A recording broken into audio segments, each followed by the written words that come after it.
Good morning, students. Welcome to MMA. Malakas at this side. Hope you all are doing well. I'm also fine. चलो let us start today's chapter. आज हम लोग चर्चा करेंगे verbs के ऊपर। इससे पहले हम लोग नाउन्स के ऊपर पूरा ज्ञान ले चुके हैं। उसके जितने सारे प्रैक्टिस सेट्स था वो कंप्लीट कर चुके हैं। उसके बाद हम लोग प्रोनाउंस के ऊपर ध्यान दिए थे। प्रोनाउंस आशा करते हैं कंप्लीट कर चुके हैं आप। सारे वीडियो, सारे लेसन, सारे प्रैक्टिस सेट्स कंप्लीट कर लिए हैं। अभी नाउन और प्रोनाउन के बाद पार्ट्स ऑफ स्पीच का तीसरा जो ब्रांच है वो है आपका वर्ब्स, क्योंकि नाउन और प्रोनाउन के बाद आ जाता है वर्ब का बारी। तो वर्ब्स के ऊपर चर्चा आगे बढ़ाएंगे, बट उसके बाद बेसिक एक अंडरस्टैंडिंग क्लियर कर लेते हैं कि व्हाट इज वर्ब। वर्ब का मतलब क्या होता है। जैसे नाउन, किसी का नाम, any naming word is called noun. Pronoun, a quick recap on what we have learned so far. Noun के ऊपर चर्चा किए थे। तो noun is a naming word, किसी भी व्यक्ति का, वस्तु का, जगह का, किसी भी आइडिया का, किसी भी धारणा का नाम नाउन्स के हिसाब से मतलब नोमेनक्लेचर किया जाता है एज अ नाउन। बट उसके बाद हम लोग देखे हैं कि नाउन हर जगह पे नहीं बैठता है। Noun is a king like in nature. वो एक ही बार इंट्रोडक्शन देता है और उसके बाद उसका रिप्रेजेंटेटिव के तौर पे प्रोनाउंस का इस्तेमाल होता है। तो प्रोनाउंस का इस्तेमाल होता है। तो प्रोनाउन, नाउन का as a representative of noun pronoun का इस्तेमाल होता है। नेक्स्ट हम लोग, तो नाउन और प्रोनाउन का काम क्या होता है। दीज आर द नाउन और प्रोनाउन का काम होता है कि ये एज अ सब्जेक्ट और एज एन ऑब्जेक्ट इसका इस्तेमाल होता है। तो सब्जेक्ट मतलब कर्ता। कर्ता किसको कहा जाता है? जो एक्चुअली परफॉर्मेंस देता है। परफॉर्मेंस देता है मतलब कोई काम करता है। तो काम यहां से आ जाता है वर्ब्स। अभी देखो नीचे कुछ एक एग्जांपल हमने सेट किए हैं आप लोगों के लिए। एक सेंटेंस, मैं दो चार वर्ड प्रोनाउंस कर रहा हूं। देखो, I rice. Number 1 I rice, number 2 he does, number 3 they to school.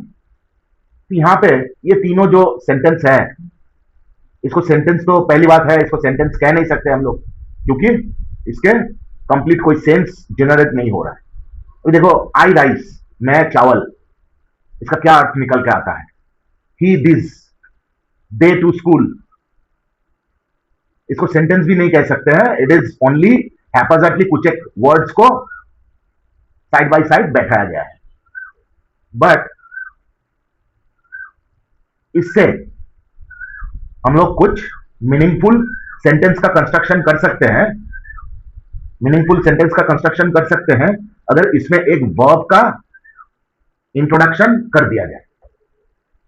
देखो, are you getting any complete sense from this quoted lines? I hope the answer is no, definitely, because ये happily कुछ एक words को अगल बगल में बैठाया गया है, बट इससे कुछ कंप्लीट सेंस जनरेट नहीं होता है।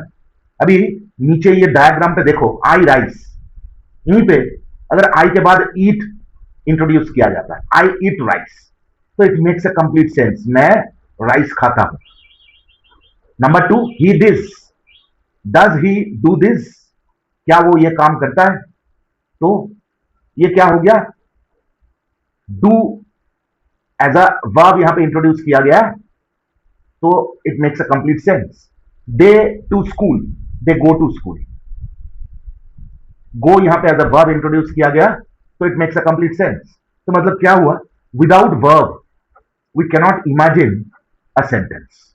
ये ध्यान से पढ़ लो, समझ लो, दिमाग के अंदर घुसा लो। Without verb we cannot imagine a sentence. अकेला एक वर्ब एक सेंटेंस फॉर्म कर सकता है, but without verb we cannot imagine a sentence. क्योंकि जब कोई कर्म ही नहीं रहेगा, जब कोई काम ही नहीं रहेगा, तो ये पृथ्वी है कर्मों के ऊपर आधारित। जब कोई कर्म करना ही नहीं रहेगा, तो उस सेंटेंस का क्या मतलब रह जाएगा? तो verb is such a part of speech which can make a sentence on its own, but without verb we cannot imagine any sentence. देखो नीचे नोट्स में क्या लिखा गया है, the verb it, do, go transform the given lines, I rice, I eat rice, do, he this के ये इसमें डू को इंट्रोड्यूस किया गया था, और they to school into a complete sentence. मतलब क्या बोल रहा है, I rice, he this and they go to school. यहाँ पे ये तीनों लाइंस था, बट इसको एक कंप्लीट सेंटेंस का रूप दिया, ये वर्ब ईट, डू, गो। तो without verb we cannot imagine sentence, any sentence. Verb is a word, तो वर्ब एक ऐसा वर्ड है और ग्रुप ऑफ वर्ड्स और फ्रेज है दैट एक्सप्रेस एन एक्शन, जो कि कोई काम एक्सप्रेस करता है, such as eat, an event such as happen, a state such as exist, condition such as feel, or experience such as experience, and transform a line into a sentence. So verb is a transformer, verb is a transformer. Action word को अभी आपके भाषा में समझाने के लिए मैं बोल रहा हूं, किसी भी शब्द जिससे कोई एक्शन बताया जाता है, कोई एक्शन एक्सप्रेस किया जाता है, उसी को वर्ब कह सकते हैं। A verb is a word such as sing, feel or die, which is used with a subject to say what someone or something does or what happens to them or to give information about them. ये ऐसा एक शब्द, ऐसा एक group of words और ऐसा एक phrase है जिससे एक लाइन के बीच कर्म का एक सेंस जनरेट किया जाता है, तो इसी को वर्ब कहते हैं। अभी मैं आपको रिक्वेस्ट करूंगा, वीडियो को यहां पे पॉज करके सारे चीजों को डीपली राइट डाउन कीजिए, डीपली अंडरस्टैंड कीजिए, थोरो नॉलेज लीजिए। अभी नेक्स्ट स्लाइड में चलते हैं। अभी वर्ब तो हो गया, अभी एक वर्ब का ना डिफरेंट फॉर्म्स होता है, क्योंकि देखिए कोई भी एक्शन का डिफरेंट मोड होता है, डिफरेंट मोड होता है, और उस मोड के हिसाब से वर्ब का फॉर्म भी चेंज होता है। वर्ब भी अपने आप को according to the sense of the line और according to the sense of the sentence, verb भी अपने आपका रूप को परिवर्तन करता है, अपने आप का फॉर्म को परिवर्तन करता है। तो डिफरेंट फॉर्म्स में डिफरेंट वर्ब का डिफरेंट शेप होता है। चलिए देखते हैं वर्ब का फॉर्म क्या है। A verb form is a way in which a verb is shaped or modified in order to suit the context that speak about an action that is performed at a specific time. मतलब क्या बोला गया, a verb form is a way in which a verb is shaped or modified. जो मैं बोल रहा था कि भाई verb का डिफरेंट जो फॉर्म्स होता है वो क्या करता है, according to the sentence demand, वो अपने आप का जो रूप है, अपने आप का जो शेप है, उसको मॉडिफाई करता है according to the time of action, according to the pattern of action, वो अपने आप को ढालता है नए नए रूप में। तो इसी को वर्ब फॉर्म्स कहा जाता है। अभी एक वर्ब का इन जनरल 5 फॉर्म्स होता है, आप बुक्स में इसको पाइएगा, V1, V2, V3, V4, V5, ठीक है। तो किसी भी एक वर्ब का एक बेसिक फॉर्म होता है, रूट वर्ब जिसको कहा जाता है। रूट वर्ब, रूट मतलब एकदम basic form of the verb without altering any alteration, any modification. जो बेसिक फॉर्म होता है एक वर्ब का, उसी को हम लोग रूट वर्ब बोलते हैं। इसके बाद उस पर्टिकुलर वर्ब का तो वो डेफिनेटली प्रेजेंट फॉर्म में ही आएगा। कोई भी वर्ब का रूट फॉर्म जो होगा ना, वो प्रेजेंट फॉर्म में आएगा। उसके बाद उसका सिंपल पास्ट फॉर्म भी आएगा, उसके बाद उसका पास्ट पार्टिसिपल फॉर्म भी आएगा, और उसके बाद उसका प्रेजेंट पार्टिसिपल मतलब आईएनजी फॉर्म, और उसके बाद एस और ईएस वाला जो फॉर्म होता है। किसी भी वर्ब के साथ एस या ईएस जो जोड़ते हैं हम लोग, मतलब सब्जेक्ट जब थर्ड पर्सन सिंगुलर होगा, थर्ड पर्सन सिंगुलर नंबर होगा, इसके पहले हम लोग पर्सन किए हैं ना, first person, second person, third person. I we आ जाता है फर्स्ट पर्सन में, सेकंड पर्सन में आ जाता है यू, और आई उई यू को छोड़ के जितना भी है सारे आ जाता है आपका थर्ड पर्सन में। तो वो थर्ड पर्सन वाला केस में थर्ड पर्सन होना चाहिए और सिंगुलर नंबर होना चाहिए, थर्ड पर्सन सिंगुलर नंबर। तो थर्ड पर्सन सिंगुलर नंबर जब होता है, हम लोग भार के साथ एस या ईएस जोड़ते हैं, तो उस फॉर्म की बात बोल रहा हूं। तो देखो यहाँ पे एकदम साफ सुथरा भाषा में लिखा हुआ है रूट वर्ब, उसके बाद आ जाता है third person singular present form of the verb, S या ईएस वाला। उसके बाद आ जाता है प्रेजेंट पार्टिसिपल, मतलब वर्ब के साथ आईएनजी जोड़ के जो फॉर्म फॉर्मेशन होता है। उसके बाद सिंपल पास्ट फॉर्म, वर्ब का पास्ट फॉर्म, और उसके बाद आ जाता है past participle form. Past participle form मतलब वर्ब का नंबर 3। अभी यहाँ पे हैप्पीजार्ट हो सकता है, क्योंकि आपको जब मैं नेक्स्ट स्लाइड में जब चार्ट दूंगा नेक्स्ट क्लास में, मैं आपको एक चार्ट दे दूंगा जहां पे आपका वर्ब का V1 V2 V3 V4 V5 एक ही वर्ब का पांचों फॉर्म आपको दिख जाएगा एक जगह पे, तो आपको समझने में आसानी होगा। अभी एक एक एग्जाम्पल देख लेते हैं। चलिए, द बेस फॉर्म और root form of the verb. एक एग्जाम्पल देखते हैं, आई प्ले फुटबॉल, मैं फुटबॉल खेलता हूं। तो प्ले इज द वर्ब, तो प्ले, देखिए play is the actual root form of the verb. इसमें कोई एडिशन, कोई ऑल्टरेशन, कोई डिलीशन, कोई मॉडिफिकेशन नहीं हुआ है। Play is the original form of the verb, root form of the verb, और ये प्रेजेंट सिंपल प्रेजेंट टेंस में है। I play football simple present form में है, ये वर्ब का सिंपल प्रेजेंट फॉर्म है। अभी इसके बाद देखिए, आई की जगह अगर मैं क्या बोल रहा था, आई फर्स्ट पर्सन हो गया। अभी इसको अगल बगल में रखने का, मैं जब चार्ट दूंगा तो वर्ब का ये एज वाला फॉर्म जो है ना, एस या एज वाला फॉर्म, वो नंबर 4 या नंबर 5 में आएगा। बट यहाँ पे जानबूझ के मैं इसको नंबर 2 पे लाया हूं आपके समझने के आसानी के लिए। क्यों? देखिए यहाँ पे आई कौन सा पर्सन था, फर्स्ट पर्सन था। अभी मैं क्या बोला था, आई वी फर्स्ट पर्सन हो जाता है, यू हो जाता है सेकंड पर्सन, और बाकी जितना सारा है ही शी दे ईट राम शाम जोदू मोदू जितना सारा है, ये आपका आ जाता है थर्ड पर्सन में।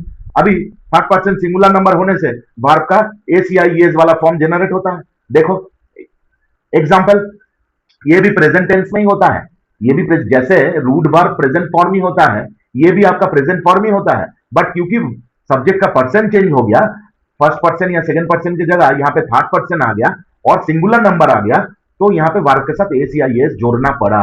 एग्जाम्पल, ही प्लेस फुटबॉल, ही मतलब थर्ड पर्सन और ही मतलब एक ही व्यक्ति को समझाया जा रहा है, तो ही थर्ड पर्सन सिंगुलर नंबर हो गया। तो डेफिनेटली वर्ब का जो रूट फॉर्म था प्ले, उसके साथ एस जोड़ना पड़ेगा मुझे, क्योंकि subject third person singular number है।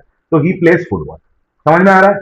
चलो अभी आगे बढ़ते हैं। वर्ब के साथ आईएनजी फॉर्म, वर्ब का जो आईएनजी वाला फॉर्म होता है, ठीक है, वर्ब के साथ आईएनजी जोड़ के एक एग्जांपल देख लेते हैं, जिसको प्रेजेंट पार्टिसिपल फॉर्म भी बोलते हैं, प्रेजेंट पार्टिसिपल फॉर्म भी बोलते हैं। ये basically in most of the cases इसका इस्तेमाल होता है as a verb present continuous tense में। अभी आगे जब बढ़ेंगे हम लोग तो प्रेजेंट कंटिन्यूअस की चर्चा भी करेंगे, बट अभी अभी के लिए फॉर एन एग्जांपल देख लो। एग्जांपल, मैं फुटबॉल खेल रहा हूं, तो मैं फुटबॉल खेल रहा हूं, तो देखो खेल रहा हूं, action in continuous mode, action in continuous mode. तो देखो यहां पे प्ले के साथ आईएनजी फॉर्म जोड़ा गया है, I am playing football, present continuous tense. ठीक है, अभी टेंस में डीप अंडरस्टैंडिंग में जाएंगे, नेक्स्ट क्लासेस में जाएंगे, टेंस इन डिटेल स्टडी करेंगे। बट अभी के लिए जस्ट ये समझ लो, वर्ब का प्रेजेंट पार्टिसिपल फॉर्म मतलब वर्ब के साथ प्रेजेंट फॉर्म में कोई क्रियात्मक, मतलब इन कंटिन्यूअस मोड कोई काम हो रहा है, तो आई एम प्लेइंग फुटबॉल, मैं फुटबॉल खेल रहा हूं, तो वर्ब के साथ play, root form of the verb का प्ले, उसके साथ आईएनजी जोड़ के प्लेइंग। ये यहां पे वीडियो को पॉज करके नोट डाउन कर लीजिए आप लोग, ठीक है। चलिए अभी वर्ब का फोर्थ फॉर्म जो है simple past form, fourth form जो है सिंपल पास्ट फॉर्म। अभी तक ये जो रूट फॉर्म देखे, वर्ब का एस या एस वाला फॉर्म देखे, और उसके साथ साथ जो प्रेजेंट पार्टिसिपल वाला फॉर्म देखे, यहां तक तो हम लोग प्रेजेंट फॉर्म में ही थे। अभी सिंपल पास्ट फॉर्म में चलेंगे। सिंपल पास्ट फॉर्म देखिए, रूट वर्ब जो होता है, रूट वर्ब का जो रूट फॉर्म होता है उसका V2 मतलब सिंपल पास्ट फॉर्म में आई प्लेड फुटबॉल यस्टरडे, मैं कल फुटबॉल खेला था, तो वर्ब का नंबर 2 फॉर्म आ जाएगा यहां पे। इसको अच्छी तरह से नोट डाउन कीजिए, जब पास्ट इंडेफिनाइट या सिंपल पास्ट टेंस पढ़ेंगे तो इसका अंडरस्टैंडिंग क्लियर हो जाएगा। और अभी last but not the least, past participle form, verb का जो नंबर 3 फॉर्म होता है पास्ट पार्टिसिपल। देखिए ये most of the cases main verb के साथ ईडी जोड़ के ही बनाया जाता है, जैसे आई हैव प्लेड फुटबॉल, मैं फुटबॉल खेला हूं। देखिए हैव या हैज और वर्ब का जो नंबर 3 फॉर्म होता है वो बैठाया गया है। कौन बोलेगा कि ये सेंटेंस का फॉर्मेशन कैसा है, ये कौन सा टेंस में है? आप कमेंट में डाल सकते हैं। I have played football, present perfect tense. Have या हैज और उसके साथ वर्ब का नंबर 3 फॉर्म। एक बार देखें। चलिए, तो यहां से क्या लेसन मिला? Different verbs, different verb forms help us talk about an action clearly at different times. तो यही हो गया वर्ब का different forms according to the requirement of the sentence. Verb का डिफरेंट डिफरेंट फॉर्म्स आता है। ये 5 फॉर्म आप लोग नोट डाउन कर लीजिए और डिस्क्रिप्शन में एकदम याद से जो प्रैक्टिस सेट का लिंक दिया हुआ रहेगा उसको प्रैक्टिस कीजिए। चलिए, आज के लेसन को यहीं पे विराम देते हैं। मिलते हैं नेक्स्ट क्लास में। Till then, take good care of yourself. Bye bye.